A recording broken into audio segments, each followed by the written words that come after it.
it is having the uncomfortable conversations with yourself, which I have been on the uncomfortable side of, right? It's when you recognize that envy, or what it really normally is some kind of cognitive dissonance. Big words. Basically what it means is when your actions aren't lining up with your values, what you do about it, right? And there's lots of different things you can do. One is, let's say, just ignore it and scroll on TikTok, get drunk, focus on other things, and just kind of push that voice down, which I've done in the past, right? Another is you have these uncomfortable conversations, you actually change your actions to match up and be true to yourself. That, I would say, is the biggest difference, right? And I've been on both sides of it. When people are, let's say, talking about maybe their life they want, but they're not moving towards it, it's normally just because their actions aren't lining up with what they want. And there might be all sorts of reasons for that, right? Limiting beliefs, past traumas, like, I don't know, other people's opinions that are holding them down, or lack of self-confidence, lack of clarity, whatever, right? But for some reason, they're on one path, they want another one, but they're not doing anything. And the alternative, right, is when people actually face up to those feelings of, let's say, envy, or like a little niggling thought in the back of my mind of like, is this really it? Like, I feel like I'm not really, I would love to X, but, and actually slowly start changing.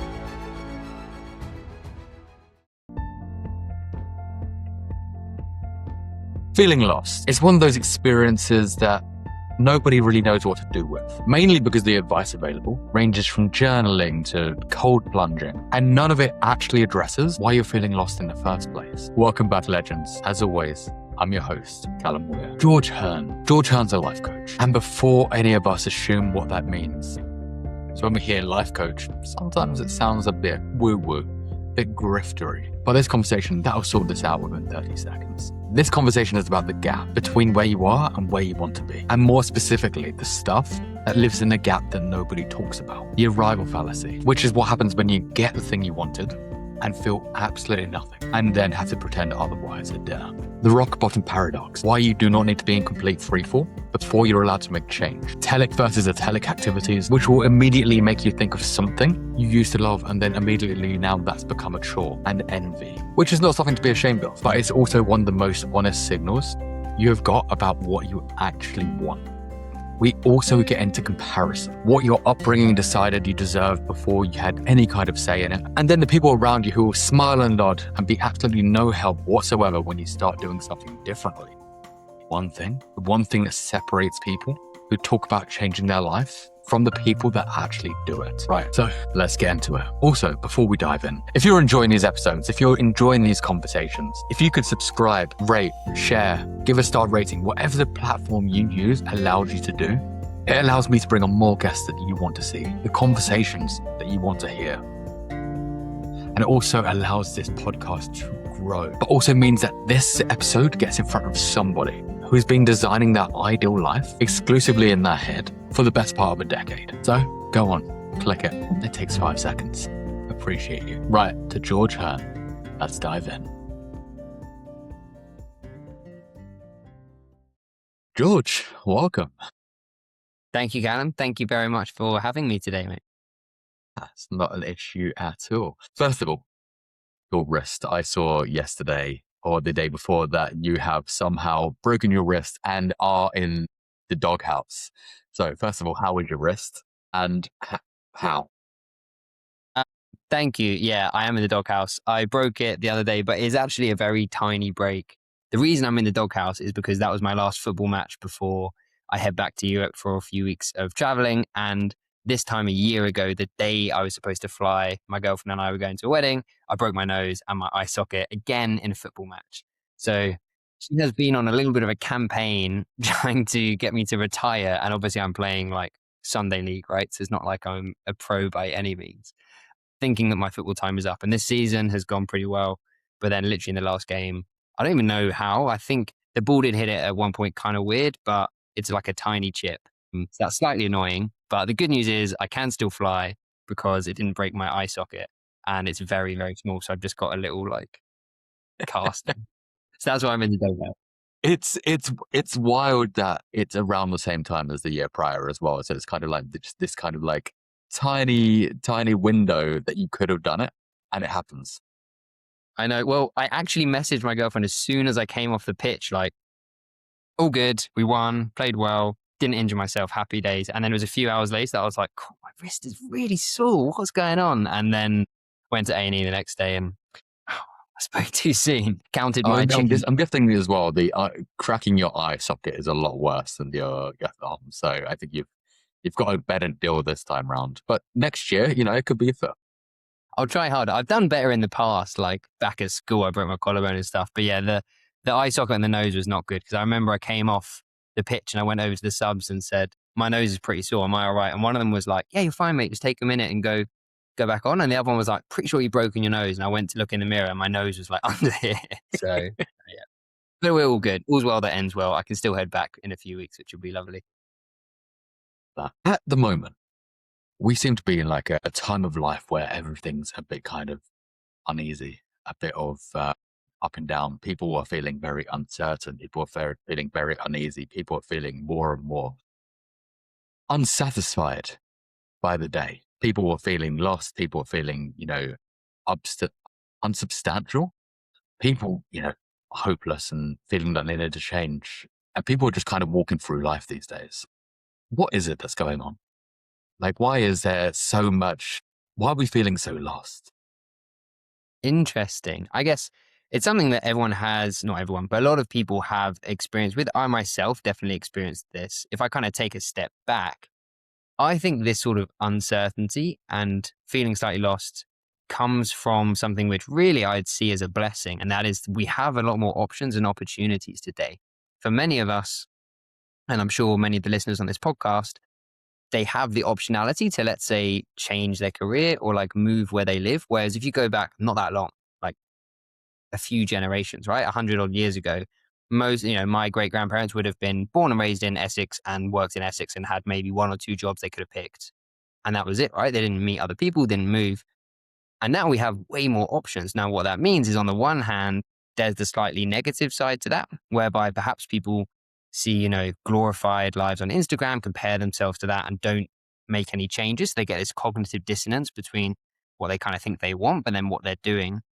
But then on the flip side, the more positive side to that is I think if you feel lost and you're seeing other things, that almost sense of envy or that feeling is an amazing signal if you actually listen to it, because then you can make a change, which is what I did, what I help a lot of my clients do. And so you can kind of see it both ways. I don't know what your thoughts are, but that's how I would come at it. I definitely feel like social media is a huge driving factor of that because, I can look at, like, in comparison to other people, I can look like I'm having, the best life because, I work online and I can travel, I can do whatever. And I'm sure there's some kind of like jealousy towards that. Whereas I can look at other people and be like, but maybe it could be better. Maybe I could be doing something completely different. Like, there's not many people in the grand scheme of things. It's like there's, the 1% that can, like, maybe work online and do a podcast as kind of a living. And to some people, it's like let's say the factory worker or like, someone else like that would be like, oh, I wish I could have that life. And because we're only seeing, that 90 seconds, the 1 minute, the kind of the reels that we put out, when realistically my life isn't actually that much different. Yes, there's still like stresses in there. I still have to work. I still have to do things. It's not this, what people would assume probably an influencer lifestyle, which is not that. Like, if I could go one step further and it'd be like, a Kardashian lifestyle where they're not actually probably doing that much and they're just living their life, then there's always that kind of, there's a stepping stone of, we're always jealous of, the next person up. However, you don't know what that looks like. And I think that's when you're comparing externally, which is so easy to do. Right? And I remember there's something I flagged myself when I sort of took my business full time a year and a half ago. And I remember thinking like, oh, wow, look at these people living these lives. And I catch myself even, over the past year being like, oh, well, have I failed? I don't have a Lambo, right? Like these people online say they, make millions in like a month or whatever. But actually, I guess what has helped me is like comparing myself to, I guess, the goals I set and like what. And that's kind of what kind of brings me back to, I don't know if you found anything that helps you, but that's been my little like almost grounding to kind of counter that a little bit. It's, you set the goals for yourself. you set those goals. So if you've set them unrealistically high sometimes, and that's not a bad thing to set things unrealistically high, but if you set something unrealistically high, you can't expect it to happen in maybe less than a year. And you may see somebody else that may seem to have that, that lifestyle that you've put as a realistically high expectation, and they've somewhat accomplished it in maybe 3 months. However, there's a lot of background work that you don't see. And yeah, I can completely agree with that. It's the fact that it's more of we need a grounding of what works for us and how that looks for us, and obviously once we can move through those kind of motions to make things easier and better on us. And I think what's interesting as well is if you actually critique that in terms of why is it that you're getting, I don't like using that word too much, but like triggered or like, impacted particularly by a certain thing. I think that can be such a great signal. And I talk about this quite a lot where that sense of envy, like what specifically is it about someone's life online? And why is that sort of like digging at you? Is it because you really want that and maybe you're not acting towards it? So I've used that in the past. I remember when I used to work in London, working like a corporate job, I see clips of people, like having flexible holidays and like working from living by the beach and stuff. And I was like, well, why is it that that's really like hitting me? And then that's where then I started thinking about what I wanted. And so it can have some kind of good outcome if you approach it, I guess, in the right way, which is tough. Why did it hit you that you were kind of feeling this jealousy towards? Because some people see that kind of London corporate job as the lifestyle. You go out after work and you have a few drinks, you go home, but it is also very monotonous at the same time. I've done it myself. But what is it that kind of drove that kind of envy, that jealousy? I think, I guess the first thing to say is everyone is so different, right? So for many people, my life now would be like, they'd be like, why would you leave London when there's so many more restaurants and like theatre shows and everything? And now you live in Sydney, you live right by the beach, right? And you don't go to the city that much. So it's very personal. But I guess for me, my story was, I think like lots of people growing up in the UK, I was on a pretty set path of get good grades, got into a good uni, got a grad job, did strategy consulting for a few years, did a corporate job, did some corporate strategy. And it was this kind of like decent path towards a decent life. I talk a lot about this idea of like a 7 out of 10 life where it's like comfortable, but maybe not that fulfilling.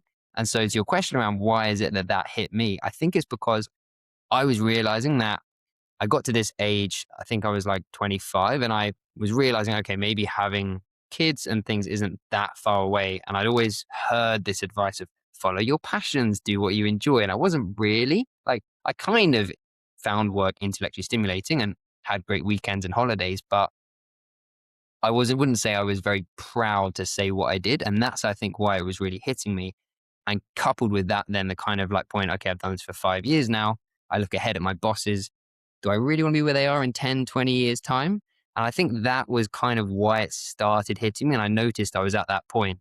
And then that's where, fortunately, I kind of, managed to make a change. And now you are by the beach and you are in Sydney and you're by Coogee, and Coogee is probably one of the best places on this planet. It's absolutely beautiful. It is gorgeous. I think it's got a really special community. I don't know if anyone listening has ever been to Sydney, but it's by the beach. And this particular beach I live by, Coogee, it has a massive sunrise culture, which I didn't even think was a thing before. But like every morning, I have friends who I meet at sunrise, which sounds bonkers, right? But so many people will go and like watch the sunrise on the steps. And it's a really, really special place. There's plenty of special places. And I think it's just somewhere that really resonates. I talk a lot about designing your life with the lifestyle I wanted, which I'm feel very glad that I did that and fortunate to be here now. Yeah, the sunrise culture there is unmatched, absolutely unmatched. It's the first time I ever went down to either Bondi or Coogee at that time in the morning.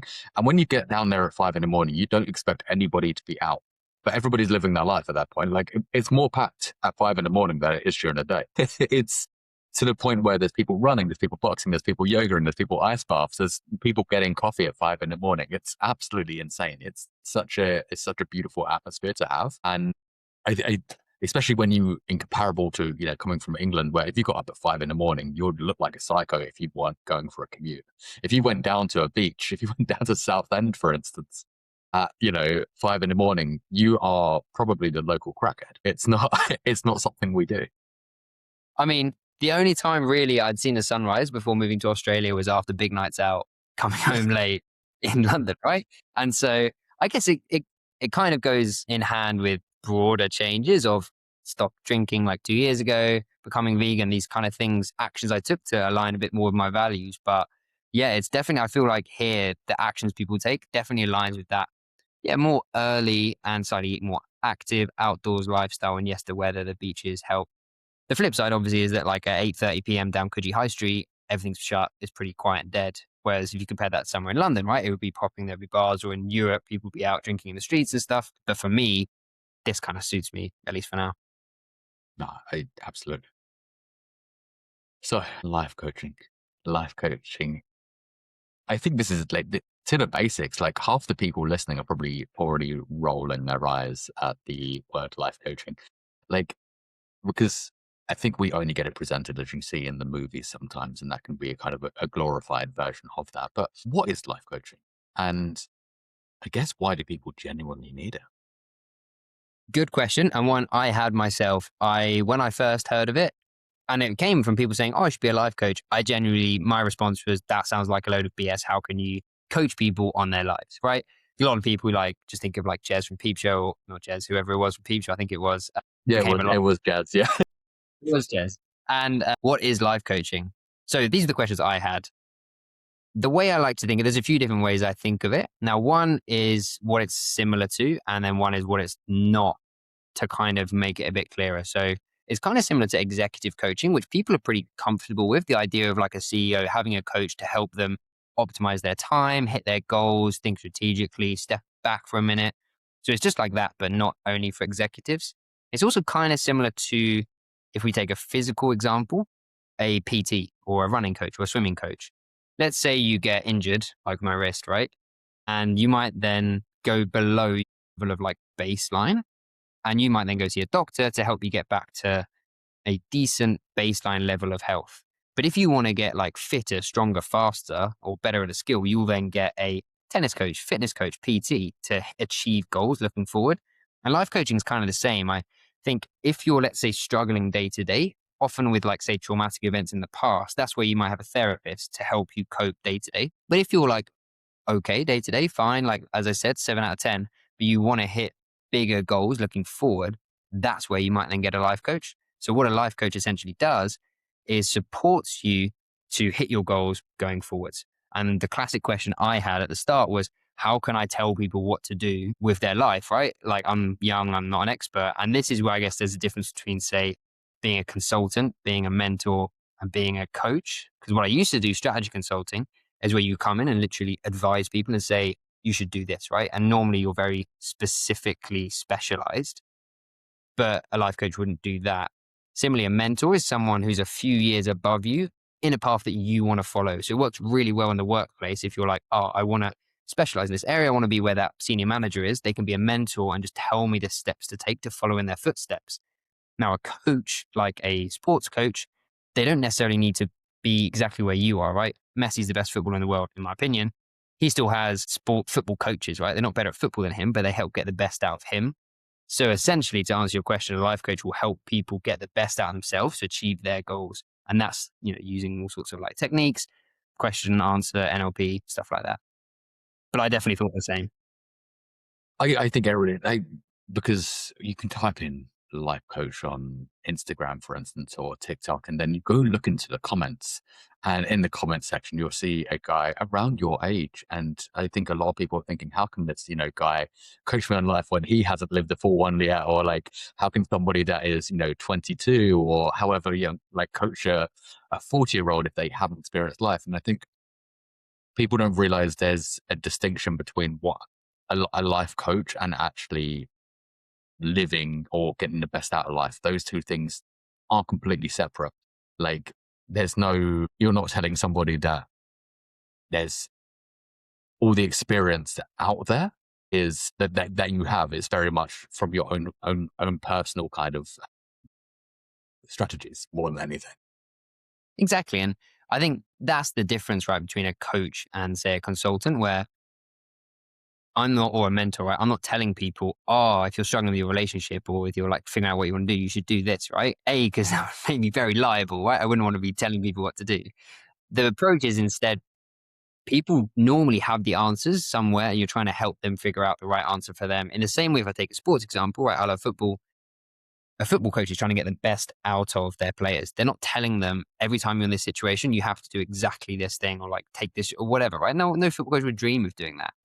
And so I have clients in their 40s, late 30s, so like a fair bit older than me. And I think as long as people are open to it, it works quite well. But I understand that unfortunately it has a bit of a bad rep. But there are also like life coaches that have been around for a long time. I think like Tony Robbins is probably the most famous one, who have helped loads of people, right? I think I did a reel on this. It was like Pitbull, Serena Williams, all these like incredible like sports Some of stars, the celebrities. greats. Saying, Yeah. yeah, literally. I think as well, like, because when it does come to people like Tony Robbins, and although I do appreciate Tony Robbins and some of the people in that, the Jay Shetty's, the Tony Robbins, whoever else, there's also this kind of narrative that these people are somewhat grifters as well. And this is a huge thing at the moment because there's a huge grifter culture of kind of like trying to take down grifters, and whether they are or not, they're still doing good for people, whether they're doing good for you personally. But for a large majority of people, these people are, giving advice that's helped people change their lives. And you can't take that away from somebody either. But there's this whole kind of narrative that we should take down these bigger platforms because they may have some ulterior motive to wreck your life, which I don't think is the case.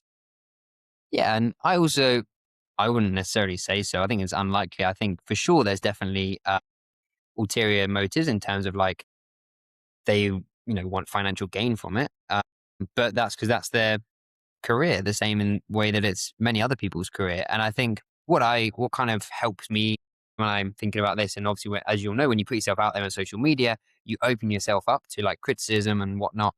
But if something's not right for people, then they can just sort of let it go. And especially say with the life coaching, if you are, as I am, like saying what works for me, giving tools or tips or ways to think about things to help people get to answers for themselves. My goal is just to give as much value. And then if people find that useful more and more, then they can reach out, right? But it's a tough one. And I'm sure you'll have seen it online. I mean, nutrition is a space where there's so much like noise as well, as I'm sure you'll have appreciated. And so if anything, there's a bit more science or black and white compared to something like life coaching. So I think that's why it's got a bit of a bad rep.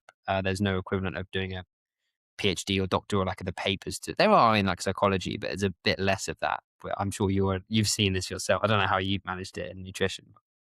It's hard with nutrition. It's like, because the thing is with like any kind of science that nothing is proven. Like there's not a proven there's just, this is what we see. This is what the science says at the moment. So anybody can refute it. Like anybody can kind of like push back on it and be like, yeah, but this says this and this says this. And we're, especially now there's a rise of social media and people not knowing how to read studies as well. And these 19-year-olds being like, seed oil is this, carnivore this, raw milk this. It's people, we just get drawn to people more than we do actually care what they're saying. They're kind of like, hey, maybe we should jump on board and watch this guy because he looks really healthy and he looks really fit and healthy. And once again, it's very aesthetics. Whereas realistically, like, just because somebody looks fit and healthy doesn't mean they necessarily are. So the nutrition space is a wild one. And it's not even that it's black and white. It's just there's colors from every single angle. Yeah. It's too bright. It's too bright. There's too much going on. I think that's where, I mean, I would consider myself fairly well read, tried to educate myself. But even, I mean, I remember when I first went vegan, trying to get like 200 plus grams of protein a day, right? And I'm not 6'9", by the way, right? This is not like a relevant amount for me. And to be fair, even like before I went vegan, like arguing vehemently against these points because of things I'd read and stuff. So I, I try and have a bit of like compassion when I see this from people because I'm like, I understand, right? And obviously as information changes and if you have only been exposed to one echo chamber, then you would feel like that. It's about kind of, I guess, educating people to maybe look elsewhere and try and cite slightly, at least what peer-reviewed studies and so on. But It's tricky. It's a bigger ask than we That's the probably thing. It's, as you said, it's echo chambers. We also have our own echo chambers as for well, sure. because like you go Yeah, into yeah. the vegan community, the Whole Foods plant based community, the raw vegan community, any of these kind of communities, and there's kind of like these are absolutes. And when we're talking in absolutes, we know they're talking shit. And that is, if somebody is saying that this is absolute, it's very much shit talk. But that's the thing. It's very, we can all get wrapped up in our own echo chambers, and especially when it comes to the protein thing. Yes, proteins, it's a huge thing. It's important. Maybe it's not that important if you're a sedentary person not working out and walking back and forwards to a coffee each day. Maybe protein is not that important for you. It's still important. You still need it. But if you're like an athlete, then sure. If you're going through menopause, then sure. All these things, but there's always nuance to everything, and everybody forgets that nuance exists. That's where I don't know how you approach this, but I sometimes find it tricky when people ask me why I'm vegan, like hitting the right tone. And I kind of always try and remind myself to come back to, well, I remember being on the other side of this and like debating with people, being like, oh, that's ridiculous where you get your protein from and so on and so forth, to kind of like, recognize that and then be at a kind of more level playing field from which to potentially start to change their or challenge their thinking a little bit, which is definitely not an easy balance to strike, I find. So sometimes you don't want to come across as that angry vegan. You The don't want to come stereotype, across right? or the stereotype or the judgmental one, or you kind of sometimes have to, because some people are actually genuinely curious and not actually asking. Yeah, They're trying to start a fight, but you're not. Sometimes it's hard to tell if those people are doing those things, and you're kind of like, how do I approach this? Because I don't want to act judgmental. I don't want to be the person they think I'm going to be. I don't want to, feel like I'm on a moral high ground. I don't want to think all these other things. And sometimes it can be such a hard balance. And some people are very open to, sarcasm or humor or, literally straight up kind of, you know, zero bullshit.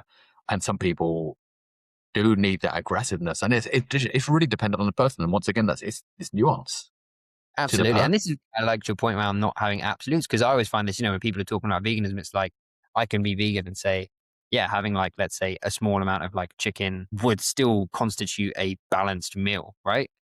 But I don't agree with it from an ethical standpoint and so on and so forth. But yes, it's not like an absolute in every single scenario. But I don't know how you navigate that. But for me, it's, yeah, like maybe a bit of humor, compassion, but it's not an easy one I for sure. Yeah, I've had to go with what I know best, and that's sarcasm and humor. Like I can't do the serious tone. It just can't. It doesn't work for me. I'm like the most unserious person. So it's really hard to kind of put on that serious tone and have these conversations with. I've I've had conversations with doctors on here, for instance, and I try to bring out the humor, and that none of it, taking absolutely none of it. I'm like, oh, okay, we're not on that level. I mean, I do this more with when people ask why I don't drink alcohol. Like I've said, I'm Muslim. What else? Or I like got in a fight with like my mom and like just like random things and people that know me and they like get startled and then I like deflated it. Like, no, like it's not, but it could be for all you know, or I'm pregnant, a little bit of humor. But with veganism, I feel like it's so tied to people's, yeah, like culture and like how they feel that it's a slightly trickier one. But yeah, maybe humor's the way. Yeah. I guess for people who are wondering, where their life is going, if they're progressing, where do they even start? Like, you don't want to have to hit kind of like rock bottom or feel kind of hopeless before you start taking a turn. And that's in any part of life, I guess. And this, this is the same with dietary patterns. Like sometimes you have to feel the worst before you can change. So like for the people that are looking to kind of start like, progressing and making their life better, where does it start? What do you have to go through to kind of feel like you need to start? Because some people will never get that. Yeah, I think it's a really good point, and it's probably one of the big reasons why I post online and try and share this, because I don't want people to wait until they hit rock bottom to make a change in their life. And unfortunately, this is often the case. And this is that sort of region beta paradox I talk about a lot. And essentially, what this says is it was a psychologist, Daniel Gilbert, who came up with this study. And he said, sometimes when you're at like a 7 out of 10, you're actually worse off than if you were at, say, a 3 or a 4 out of 10 in life, or like rock bottom, because then at least you have enough impetus to actually make a change and like strive for whatever it is your ideal life. And so for many people, unfortunately, there's a breakup, a burnout, a crisis, a redundancy, something that happens that then leads them to like really make a change in their life. And in some ways, in hindsight, that can be a blessing in disguise. But my hope is that people can start without waiting for that. And so, to your question of like, where do they start? I guess first it's recognizing perhaps if there is those little twinges of envy that we spoke about earlier, when they recognize something else, or like they're feeling like a slight lack of fulfillment, whatever it is, like kind of listening to that. And then I like to think positively and think, get excited, get creative. Start by just thinking about, okay, what would I love my ideal life to look like? I think that's a bit of a big question. So I often use the example of an ideal Tuesday, which really resonated with me. And it was like, okay, and this is why I think it's so hard, at least say in the UK, when you kind of need to pick your career at like 15, 16. It's like, oh, I don't know. Do I want to be a doctor or a lawyer or whatever? There's so many different criteria wrapped up in that. But instead, if you break it down really simply to like, okay, where do I start with my life? What would I love a Tuesday to look like? What time do I want to wake up? What clothes do I want to put on? Am I going to go work in an office? Am I commuting? What's the weather like outside? These questions can be a really good place to start, and just visualizing, writing out whatever works for you. A very simple goal.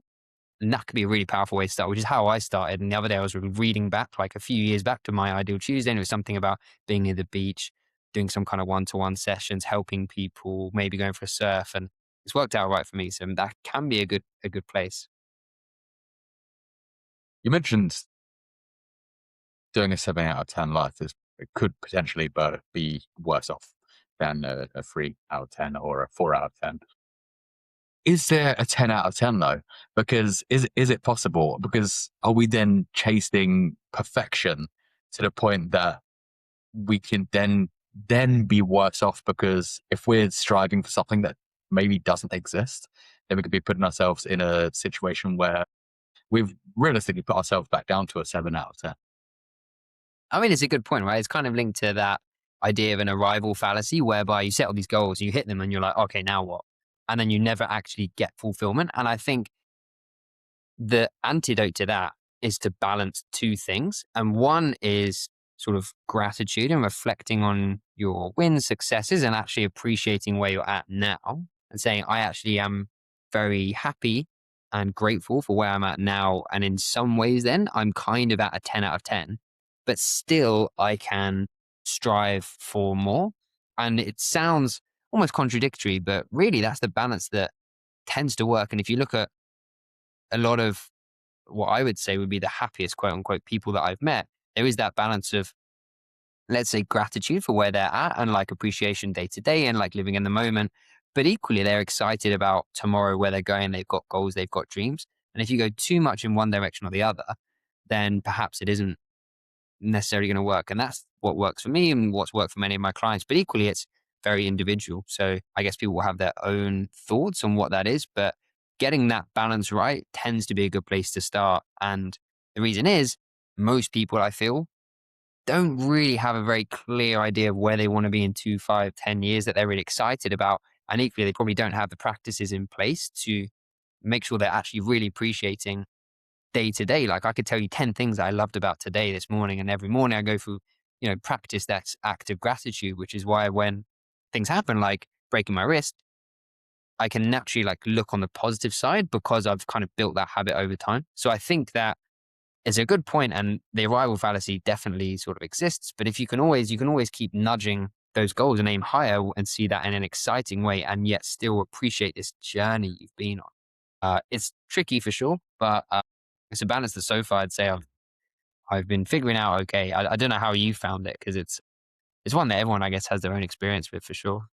Yeah, well, as you mentioned, that kind of arrival fallacy is something that I definitely have experienced quite a few times. Is the fact that I thought like once you get to a certain number or you do a certain thing, then you're just going to be happy and content. And yeah, there's going to be like this big celebration and so good. And then you're like, oh, I've hit it. And like 10 minutes later, you're feeling not too much different, and be like, what's next? And like, I, I think we all get sucked into it. now I was going to say, I read this. I think it's, if you ask anyone their ideal income for them to be perfectly happy, it's always between roughly 2 to 3 times their current salary. And that just always is the case. They'd be like, oh, if I just had roughly that much more, I'd be happy. And I remember like when I was younger, I would think if I was earning what I was earning on now, right, it would be like amazing, and vice versa. I look ahead at other people. And so, and that's where I think, being grateful for where you're at can help with that. But it's a tricky one. Yeah, I think you can kind of you can hit that big goal, and then 48 hours you just kind of feel nothing. Everything's kind of, you felt it, but like no one's really, you're not really talking about it anymore. Like for instance, like I think a lot of us get sucked into the kind of, especially like let's say because we're both on social media, so there's like a relevance here that when you hit a certain number, you assume that your life's gonna change drastically. You're gonna wake up and there's gonna be, people strive for these like, 100,000, 500,000, and automatically think that there's gonna be all these like brand deals and things coming through the door. And they strive for this and realize that doesn't exist. Like, I think people assume like the large amount of followers, the better off that you are, but Instagram doesn't pay you to be there. Like you can have all these, thing changes. Yes, there's opportunities to have, more clients or, have a better reach and spread your message. But realistically, like the number is very different from, it's not that much different from like, 2,000 to 70,000. It's realistically the same. And I think that's where, obviously that's one metric. And this is why I talk a lot about this like 360 view of life, because I think the one thing that really does help sort of, yeah, act as an antidote against that sort of big arrival fallacy is having lots of different passions and areas of your life where you have goals. So in any given day, I might achieve certain ones and get a little bit of that arrival fallacy, but I've got other goals that I'm still working towards in other areas. And I think what that helps with as well is when something maybe doesn't go your way, to your example, maybe you lose a load of followers or maybe have a bad gym session, then at least you have other areas of life where it might go well. And I think that has been quite good as a balance for me. And I think I've always thought of myself as a bit of a jack of all trades, master of none. And while I would say, let's say, the education system or like the university system, say in the UK, doesn't necessarily support that, I remember I've always kept up playing in a band, playing sports, doing all these other things. And now it's kind of like helped me build this life. So if you have lots of goals in different areas, then it can kind of reduce that idea of if you're just chasing one number. When that happens, it's like, what else? And this is why I think people sometimes struggle when they put all their eggs in one basket and then, they lose their job or something, or they lose their partner. And it's like, whoa, what else is there in life? So that can be, that's why I'd say that's quite important.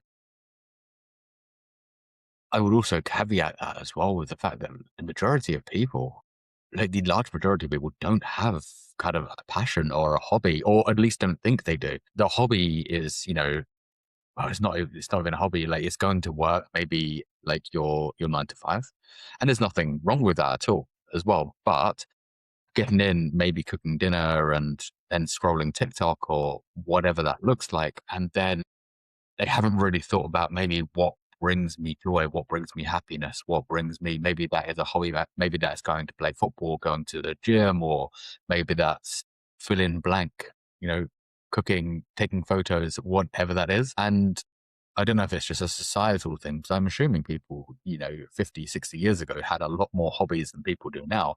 And although there's more things that you could have a hobby with these days, there's an abundance of everything that you could ever imagine. However, I feel like we're in a situation where we're still lacking, although we have more. Absolutely right. And this is kind of links to that point around feeling lost with lots of different options. And I think this is why I bang on about this like 360 view and the importance of me going to my like Irish speaking club and like practicing guitar, playing sax, sports, so all these like other things, which normally would be seen as like hobbies. For me, that is life. And I would say everyone as a kid had things they were interested in, right? Whether that's like comic books or like sport or like music or singing, dancing, whatever, right? Like, and we really do have passions and certain things we love. And if you look back, it might have to be the past 5 years, but there'll be things that really light people up. And it's just, I think, probably the capitalist world, right? Where we get very clear value for certain things. So we have a job and then we come home and then perhaps we're very tired. We get really quick dopamine rush from something like scrolling. But then if we were to look back at the past month and think, okay, if you could have spent more time doing something, what would it be? Normally, it's these types of things. It might be fostering relationships, learning a language, learning a new skill, but we never really make time for it. And I think that's a massive shame. But one great place to start, as you said, is I've literally got a list of 10 things I absolutely love to do. And I try and make sure that in any given week or month, I'm doing as many of them as I can. And I think if people are feeling a little bit lost about that and resonate with, and I've been there, like on a given day, they might get up, commute, come home, they've gone to work, it's tough, right? Cost of living crisis and stuff. They come in, they've just got an hour or two and maybe they just watch TV, scroll, whatever. I'd say that's, you're watching other people live their hobbies or enjoy life, right? And kind of escaping from yours, which there might be a good reason for that. But if they can reconnect to what they really love, that's where, the magic really is in life in a way. That's more or less trying to design the life that you want to live. It's trying Exactly. to either create and design how that looks for you. And this is where I think I can almost hear people saying, yeah, well, I've only got 20 minutes by the time I've washed up and blah, blah, blah, and I've got the kids or maybe, or you don't know because I've got X, Y, Z. But at every stage of life, and yes, I've got privilege in so many ways, but equally, I see look around and most people don't have a similar life to me, don't make time for as many things. So I think I've probably managed to figure this out a little bit is you can make time for these things that you love, but you kind of just have to be intentional, as you said, design it. And that just starts really small with like picking one thing that you absolutely love. A lot of people would, like, let's say set a resolution to, I don't know, learn a language. But then if I look back at the past like month, they'd be like, have you spent as much as like 5 minutes doing that? And you definitely would have had 5 minutes. But it's just about building habits. And there's loads of books and reading out there about it. But if you can connect with something you really love, and I'd say if you find it boring, then don't do it. Find something that's more fun. These should be something that you absolutely love to do. So whether that's baking or whatever, make some time for that because at the end of the day, those little experiences and those little moments is your life, right? So you might as well. Yeah. I think, majority of us can feel just lost about knowing what a passion is. And it is going out and just trying out new things. Like I know at one point I felt quite lost with not knowing what I wanted to do or how I wanted to pursue it, or, maybe feeling that I didn't have a single hobby. And realistically, like when you go out and do things, you realize there's, even if you don't want to keep something up, a lot of these things are quite fun and you could potentially do them. And like over time, like for instance, like paddleboarding, I absolutely love paddleboarding. It's like such a beautiful thing to do and it's fun. Yes, it wears you out and you kind of, you feel a bit run down afterwards, but the dopamine hit that you get while you're there and that like that pleasure while you're there. And when you're walking back and you've got in and you kind of feel that fatigue, I'm like, that was so worth it. And it's the same with like going to the gym. Now, I wake up every morning and don't particularly want to get out of bed to go to the gym. However, when I'm there, I love it. I love every second of it. Maybe not some exercises. You get on a hack squat. You don't particularly like being on a hack squat. However, once you kind of like feel that burn or like, you're seeing the progress, then, this is amazing things. Like, and it's the same with like, I think a lot of people, we find a hobby, but because we're not overly good at the hobby on the first time round, that we just kind of dismiss it. And it's the same, like, I'm not a fan of playing football, and I've tried multiple times, and like at first I thought it was because I was just really shit, and against these people that were definitely really good. So I kept going back, and obviously after a while I realized it just wasn't for me. But if I just at first thought it's because I was just a bit shit and took that as a kind of, hey, like maybe I should never do that again, I would have never experimented and gone back more times to see if it was just that first time. The 3-4 times down the line, I'd be like, oh, maybe this actually isn't for me. It was just like, it's that whole do try anything twice, because a lot of times the first time you may not like something because you may not have done it right. I think that's where, you made a really good point there, Callum. And I could see when you're talking about paddleboarding, right? You were lighting up and stuff. And on the one hand, it might be looking back at what have you enjoyed in the past, but for some people, they might not have. And to be fair, that might be, especially depending on what generation they were brought up in, they might have only had a few things they could try. Like, say, growing up as a boy in the UK, it was probably like football, maybe another sport. But if you didn't really love football, then maybe you felt left out. However, Now there are so many more things. So if you look back and there aren't that many things that have lit you up, it can be an opportunity to, yeah, as you did, go out, try new things. And of course they might change. That's fine. But no one did paddleboarding in school, right? You had to go out and like try that for first time and be rubbish at it and learn. And now you've enjoyed it. And I think one interesting difference that I like to make between some of these passions or hobbies is this idea of like telic versus atelic things. And telos is this like Greek word meaning sort of like having a goal or an outcome in mind. As there might be some things that you do where you want to be good at it and you want to get better at it. So for some people, that might be something like, I don't know, the gym, right? They're bench pressing, they're trying to get stronger and there's a purpose in mind. But there are other things like going for a walk at lunch, maybe going paddleboarding. I don't know if you do competitions, right? Where there isn't really a purpose. It's more like the act of doing it. And so for some people, it might be that they're drawn to one more than the other, and having a balance can be quite nice. And I think that can take a lot of the pressure off with these things. If it's something like drawing or like going for a dip, or if you live by the beach or whatever, or going for a walk or something, if you don't have a goal in mind, that can help a bit with that. think some of us, when we do find our passions, then try to and I think there's going to be differences to this depending on the person, because some people find their passion and then want to turn that into their full-time job and then lose that kind of passion for it. But also then we also get that narrative that if you find something that you love doing, then it works, then work's always going to be play.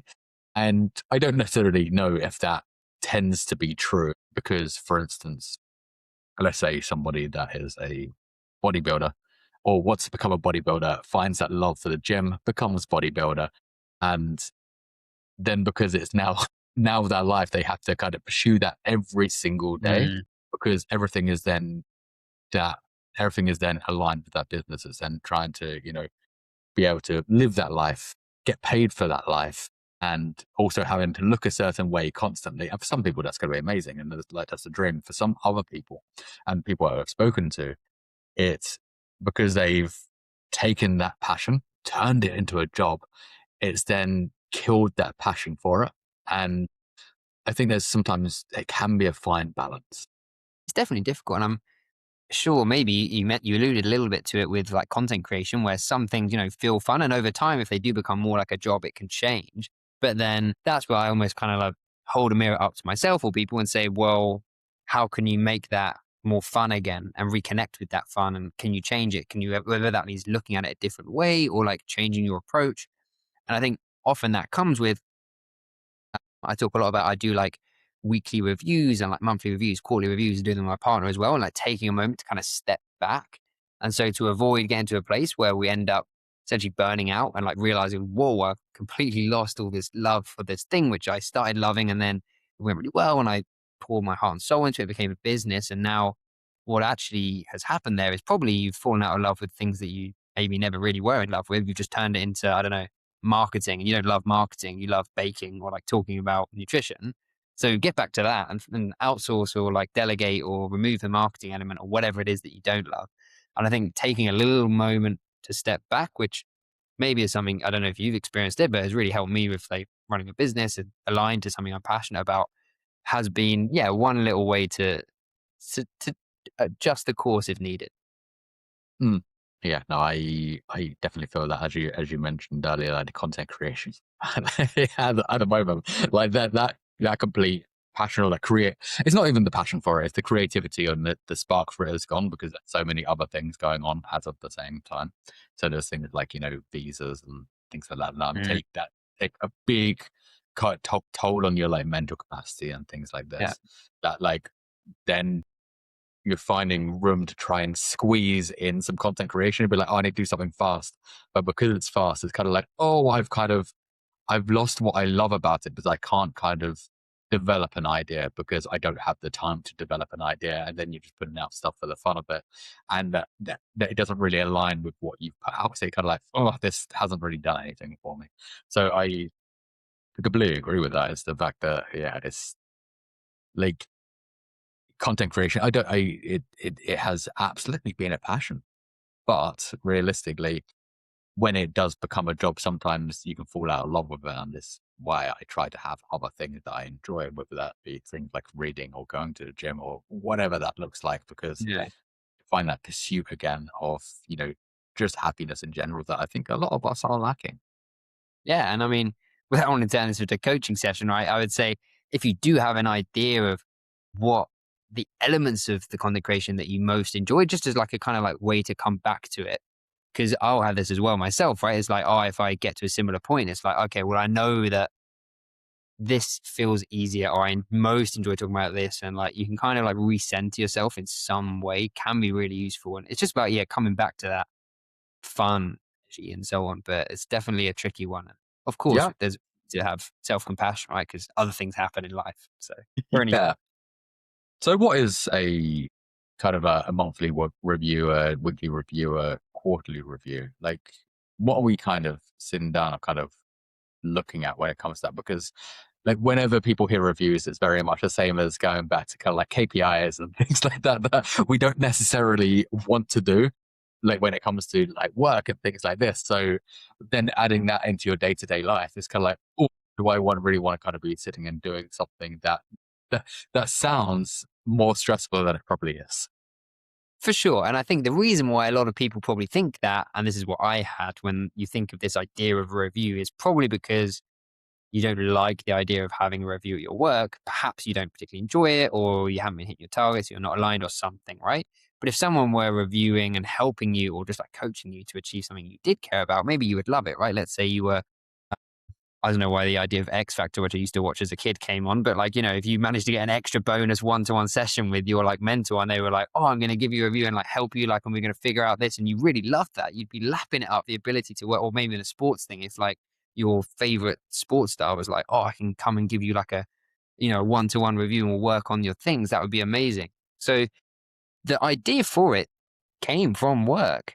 And I just adjusted it to hopefully be less daunting. And I know the word review sounds so corporate. And I guess it's because that's where it came from. But if you take like I used to like say when I was doing like corporate strategy, part of that might be setting like the sales team's targets, right? And you set like an annual target for the year. And then how do you support a team to get there? Maybe you've got an annual target, and then you wouldn't just say, all right, by the end of the year, I want you to hit this number.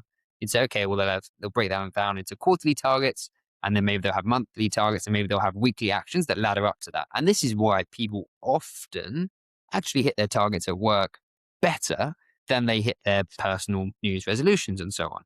So I thought, why is it that so many of us, you know, can actually achieve things, but it's normally helping a business that we work for hit its financial goals and provide shareholder value.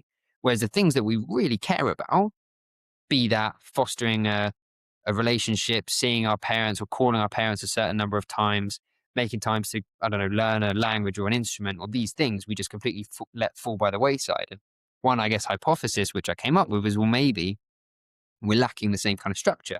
So I implemented that myself with, all right, what are my goals for the year? Instead of just saying, right, these are my New Year's resolutions, let's see how we go. Actually saying, all right, I'll check in every quarter and then every month and then every week, I'll make sure I'm taking a couple of steps to move towards them. And it's worked absolute wonders. And I do it with my sort of partner as well.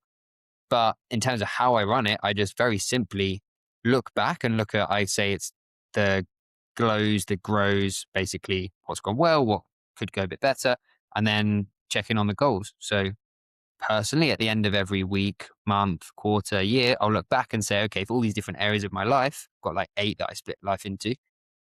What's been good? Like reflect on wins. That gives you a lot of confidence and like motivation, being like, oh, okay, yeah, it gives you that chance to step back and like, you know, feel a bit good about yourself, celebrate those wins. Grows, okay, what would I like to just do a bit more of? What could I change? What might I change in the next week, month, quarter? And then setting some goals and checking in on how I've done. And that's how I run them.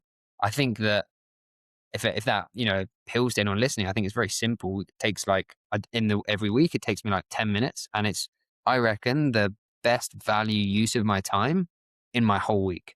So I don't know what your thoughts are on that. I know it's quite a novel idea, but it works absolutely wonders for me. Mm. I very much like, I love it. It's very much the same as like how I do enjoy and haven't done it in a while, but Yeah. journaling those kind of, you know, thoughts down that like, so normally I have done in the past. Also, I've been very flippant on it lately, is journaling at the beginning of the year, kind of where I want to kind of see myself progress and things like that. And then, you know, later on down the line, you know, see how that's happened, but also kind of it wasn't ever in things like, quarters or months or whatever that was. It was just kind of like long-term goals that weren't, I guess, for a lot of people. And I was this person at first, and then obviously had to change my mindset, was the fact that a lot of the goals were just kind of slightly upgraded versions of our current life. Mhm. So they could have been like the same life and like, the bigger TV, or, how to Yeah. tell it get like the dream, property or something else like that. I did realize that that's actually not the things that are actually probably going to make me happy. And it's finding out the things that are going to structurally make me happy, put myself in a position where I want to be, and actually pursue or be on that kind of pursuit of happiness for myself. And I think Amazing. I love that.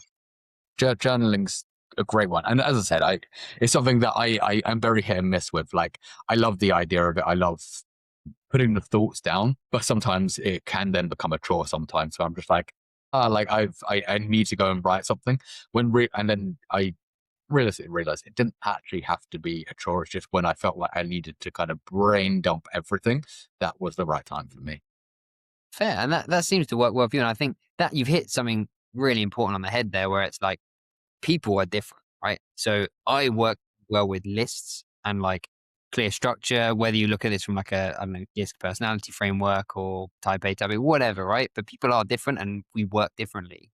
And so that is just what works with me. And so for when some people, they're like, "Oh, that's exactly how I think about things. I love that." But for other people, they get a lot more benefit from, let's say, talking things aloud. So maybe it's you sit down with someone and you like both chat about your goals, or journaling, reflecting. A lot of my clients are way more creative, right? So they might draw things out or make little like diagrams or float. Yeah, it's completely individual. I think that's how I structure it. But what I would say is probably beneficial to almost everyone is finding some way to just take a little step back at points, whether that's every week or month or year or whatever. And that could even just be simply like meditating or just taking a moment to reflect, because it can be so easy to get caught up in things. And before you know it, 5 years, 10 years has passed. And however you do that is kind of up to you. But that could be like a little place to start. And as you said yourself, right, it might just be for you. It's an annual journal is like really, really powerful. And that works. Mm. We all get, I think this is probably the one thing that we kind of get asked in job interviews quite a lot. I don't even know if it's useful in regards to actually 'cause a lot of people kind of like, oh, what's your 5-year plan? And the 5-year plan is, things change in 5 years. And I think we put our thoughts and dreams into this 5 years that later on down the line, you may have changed so like differently in comparison to what you were and you may be chasing something that you realistically don't want. Are 5 years plans kind of still useful, or is it just more kind of like an organized fantasy where it's kind of, hey, like we're just chasing something that in 5 years time you're going to be a whole different person. Yeah, I think they're both valid points, right? And it's probably a bit of a false dichotomy because on the one hand, yeah, I agree with there's that Eisenhower quote that like plans are worthless, but planning is everything. It's like that 5-year plan is not going to happen because there's going to be so many unknown unknowns in that time that, yes, in a way, you could say it's kind of pointless, right? Because it's so far away. There's so many different things that can happen. So, yeah. And I think if you wed yourself too much to specifics at that longer time horizon, then to an extent, it's not going to be that useful. But the act of planning can be so beneficial. And an example I use a lot is, let's say, and again, this is like a corporate example, but let's say you had like a startup and you're talking to the CEO and you said, "What's your 5-year plan?" And they said, "I don't have a 5-year plan because I don't know I don't know what it's going to be like in 5 years. That's silly. I don't set plans. I don't set goals because who knows?" You would not invest in that because you'd be like, "Okay, well, I want to," even though you know it's not going to go anywhere, I would like you to at least have an idea of the direction in which you're pointing. And so this is the way I kind of see it myself. It's like, as the sort of CEO of my own life, for sure, I don't know what's going to happen in the next 5 years. However, at a very high level, I can have an initial direction and point, and then at those review points, whether that's just every year, you can then just kind of check in on, does this still align? Is this still relevant? Does this still excite me? And go. So I think the act of planning and having a 5-year plan or multiple, like plan A, plan B, plan C, is useful. But again, like the purpose is to keep it high level and give you a sort of like North Stars, they'd say, to work towards without getting too like wedded in the details. That's the balance that works for me. And I think we see it like in businesses, as I said. So you might as well apply that to your own life, is my approach. Guessing that the 5-year plan definitely wasn't the plan when you went and got a degree in Cambridge. And now living on a beach in Coogee is very different from the probably 5-year plan that you may have expected back then. True. Although I guess I'd say back then I didn't really have one. It was more just got good grades, got an offer from Cambridge. And I mean, I was studying my favorite but worst subject. But yeah, I didn't really have a 5-year plan, but I guess I didn't know to figure out here. It was during that time that I started looking into this and then figuring out more of that. But yeah, I'm not sure I would have necessarily seen this. Yeah, because I guess when it comes to, when you end up going to a university like Cambridge or Oxford or Harvard or any of these kind of things, I think the majority of people see those kind of universities as, the top leagues, and you're kind of done for life. Once you kind of like you're kind of set for life after that, like opportunities open and, the doors are open. This probably an easy life going forward, probably becoming the prime minister at some point, that kind of thing. However, clearly not the case. I feel like we have this, and there's somebody else that came on a while ago that's in a completely different, they went to Cambridge and completely different lifestyle, and they thought everything was going to change specifically for them. But they were like, I just wasn't happy. Fair. I mean, I think for sure, right, life changes a lot. I think one thing I will say is that it definitely does open doors, and I'm very privileged as a result of having gone there. I remember, like, say, like the jobs I was applying to, a lot of them would only take people from like Oxbridge. I think that is a very UK specific thing. I think places like Australia, France, Germany don't have as much of like almost like a tiered system. However, right, it sets you up well if you do want to go and work, let's say, in investment banking, corporate law, strategy consulting. And it does, right? And I was kind of on that path of like a pretty good, safe life. I could have had 2 children, 2 years apart, lived in Surrey, commuted into London, right?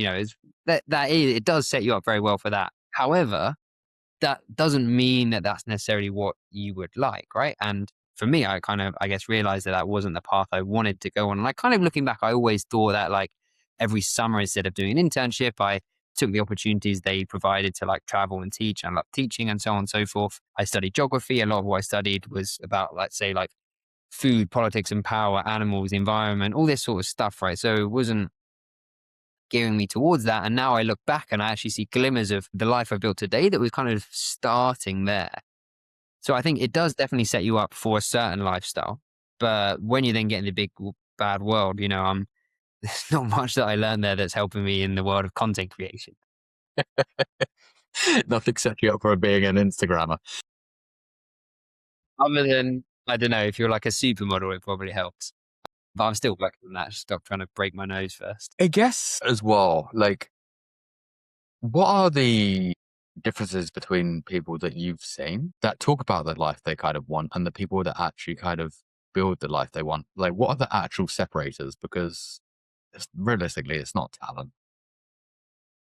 I think it is having the uncomfortable conversations with yourself, which I have been on the uncomfortable side of, right? It's when you recognize that envy, or what it really normally is some kind of cognitive dissonance. Big words. Basically, what it means is when your actions aren't lining up with your values, what you do about it, right? And there's lots of different things you can do. One is, let's say, just ignore it and scroll on TikTok, get drunk, focus on other things, and just kind of push that voice down, which I've done in the past, right?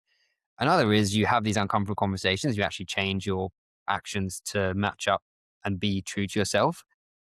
That, I would say, is the biggest difference, right? And I've been on both sides of it. When people are, let's say, talking about maybe their life they want, but they're not moving towards it, it's normally just because their actions aren't lining up with what they want. And there might be all sorts of reasons for that, right? Limiting beliefs, past traumas, like, I don't know, other people's opinions that are holding them down, or lack of self-confidence, lack of clarity, whatever, right?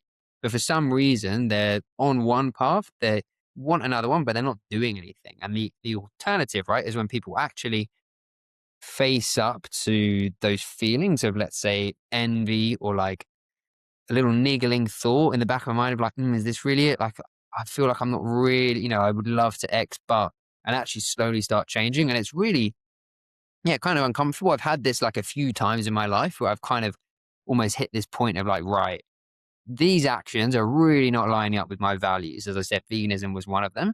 And then you kind of have to decide whether you're going to be someone that makes the tough decisions. And then later on, hopefully you get an, let's say, easier life where you are like more aligned and it feels good.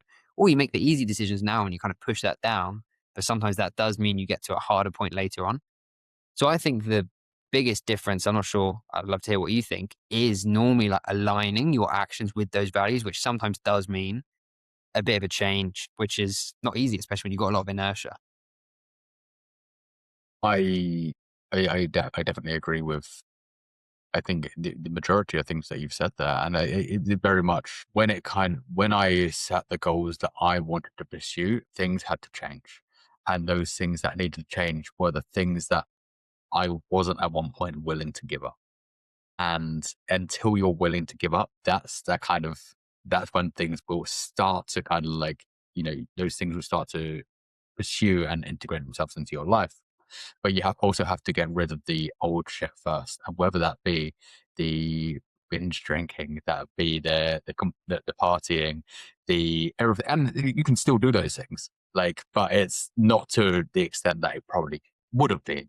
And also the things that could be potentially holding you back as well, and that could be like, a friendship group that may not necessarily be great for you, and yet it's bad or sounds bad letting go of sometimes people that aren't like friends, but if they're not serving you in a way or bringing you down and things like that, then you're not looking after yourself anymore. You're just kind of pursuing a friendship because maybe you've been friends with them for 15 years, but it's a very toxic friendship there. It's a one-sided thing. And until that kind of dissipates out of your life, things can't always progress. So no, I think you have to be in that right mindset to kind of be like, I'm going to have to lose some things here. And whether that be a friend, maybe that be, things that I do enjoy or have been, or, pleasure versus happiness kind of. And it's not easy, right? And often it is other people's opinions, or more specifically, what we think their opinions are that are holding us back. And I think one thing that's I noticed and is quite key here is often, fortunately, it's not quite as bad as we think. At least this has been my experience. Like I remember thinking about like I did a lot of binge drinking at uni, as a lot of people at UK unis would have done, right? And literally would have been drunk several times a week going out. And a lot of my friends were like kind of drinking friends, right? We did that. And I remember when I stopped drinking, I was literally thinking about how I'm going to tell this my mate. We always go out for pints and stuff. And you often think things are going to be a lot worse than they are. Sometimes you might have a good inkling, but you don't know other people. And normally, if you are like aligned, people who are the kind of people you want to stick around in your life will normally support you with these things. And so it comes back to, our survivalist mindset of, scanning for threats and being like overly attuned to worst case scenarios. It really does actually happen. So the more, if you do start, that was my experience with, say, if I just think of like a few of the big changes in my life, changing, my diet, become vegan, stopping drinking alcohol, changing my career, moving to Australia. There's always been a hesitancy a little bit at the start around what would people say or what are people thoughts, how they're going to take it. But when I've actually got the ball rolling and because it has been aligned with me, it's gone a lot better than I thought, which I'm, yeah, very grateful for. Now I can It, it, start. Yeah. it does make you see as well, like when you do pursue something new, the people that will actually stick around to support and the people that just kind of like, nah.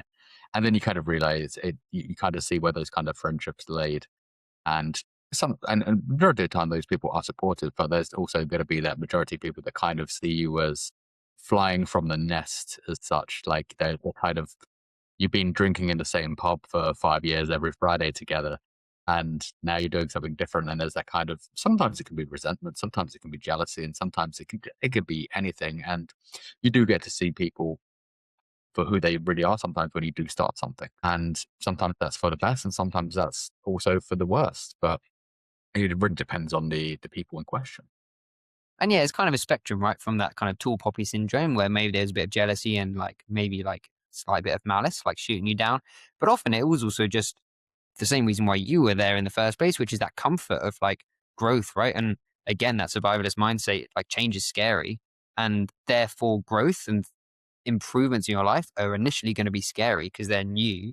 And all you know is that what you've done in the past has got you to this point and therefore you survived.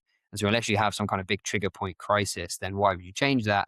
And then it's about kind of like rationalizing and engaging, the kind of, yeah, less mammalian or animal brain to be like, no, actually, this is okay and this is safe. And those conversations are normally most difficult with people where you do have a bigger bond. Like I remember, say, with my classic examples, my parents, like telling my dad, like, I'm not going to have any very supportive overall, but like, I want to leave my corporate job. I'm going to start my own business doing life coaching. Obviously, everyone's like, what is life coaching? Is that even like, how are you going to do that? And in the nicest way, he would then be like, well, why don't you get like a corporate job and just try this coaching thing on the side? I kind of knew, if I did that, I wouldn't be able to commit, and people are going to naturally have your best interest at heart and maybe pull you back softly to comfort and what's like safe. But if you do actually give it a go, then normally I think we can really over surpass our expectations of ourselves if you, just do give it a whirl. Is there a way for people that they have that dream, they have that kind of like life that they want to live, they have it written down, and they don't know how to go about it. Like, how do we fuel for that ambition? Like, what actually keeps the kind of fire lit long term? But sometimes if we don't see this, those sudden changes in a week, we can be like, well, we tried. I guess there's two parts to this. One is Oscar Wilde has a great quote is like, wisdom is to have dreams big enough that we don't lose sight of them when we start pursuing them. And so if your goal is, let's say, to, I don't know, like lose 1 kilo, which I don't like as a goal for many reasons, but anyway, something like that, right? It's probably not going to absolutely light you up and be that exciting. So why would you take the actions?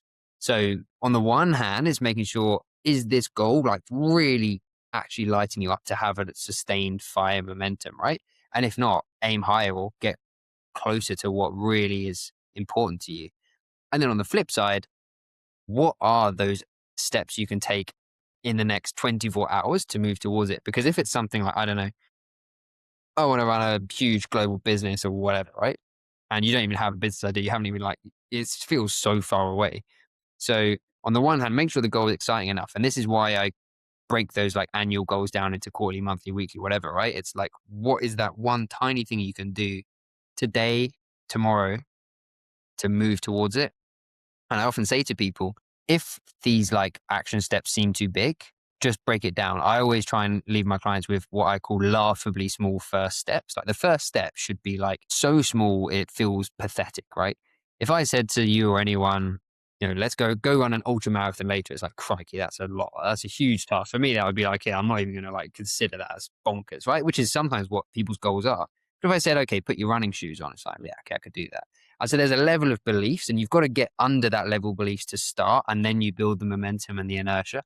So I'd say the two parts is have the carrot at the end being, motivating enough, but at the same time, start with something small enough. And even in the next 24 hours, because if you say, oh, in 2 weeks' time, I'm going to, I don't know, pick a book to read or sign up, look into a course to sign up. It's like, no, break that down even smaller. The first step is just opening a note or writing down on a piece of paper the first bullet point of, okay, what book do you want to read? Or I don't know. So like break it down even smaller. That tends to be the two things I feel that help with that if people are stuck in that situation, which is easy to fall into.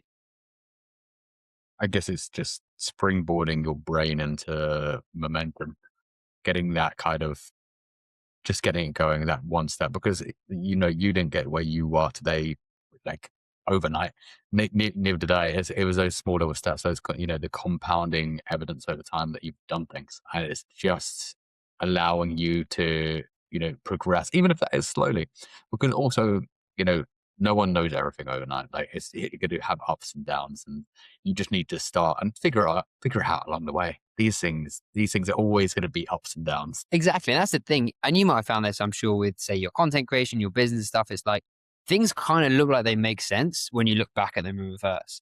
But at the time and at every point, and at least this was my experience with like say starting a business, yeah, you got goals and plans, but really you're just kind of like flying by the seat of your pants and making decisions every day, right? I still don't know what I'm doing. But that's the thing. It is like a roller coaster. And if I look back at my journey, I can see, let's say, elements of, oh, I remember studying this course on sort of associated veganism. That makes sense. And I did this personal development thing, and then I this and that. And that kind of makes sense. But at the time, I was just like, I don't know. But as long as you're doing something that feels right and getting new data, right, and not stuck in that Einstein's, doing the same thing over and over again, except expecting different results, trying new things, then you'll figure it out. Mm. So For a life coach, what does a genuinely bad day look like for you? Because obviously Instagram probably suggests that you don't have them. However, everybody has our bad days. So what does a bad day look like for for a life coach? But at the same time, how do you then swap and change the narrative around to kind of, hey, this is actually, the bad day can also be turned into a good day, or I can at least learn something from this day.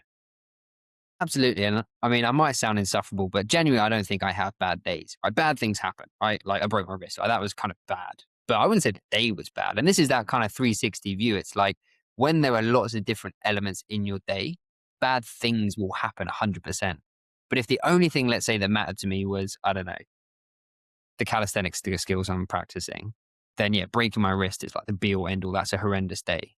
But at the same day I did this, I met my friends for drinks, made a nice dinner with my girlfriend, called my parents. And so there are always like better elements. If I were to think of what like the worst possible scenario for my day might look like, maybe, I don't know, stuff with the business doesn't go that well. Maybe, I don't know, my reel doesn't do very well. Maybe struggle thinking through, let's say, like a piece to write. Maybe my sessions aren't as on fire as normal. Maybe my gym doesn't work out. Maybe there's a compounding effect of lots of little things. But I think, yeah, it's going to sound like I'm being insufferably positive, but generally, this is how I work, right? The first thing I do in the day is think through, let's say, three things I'm grateful for. And I'll set three tiny goals for the day. And so normally I'm starting by reflecting on some nice things. And every day there's something to be grateful for. And I think the way we kind of know that's true, right, is there's people in all sorts of situations in life that still find ways and reasons to be happy. It's part of this sort of like, coming back to a baseline, the hedonic treadmill, which works in both ways, where even if bad things happen, right, there's little moments of joy.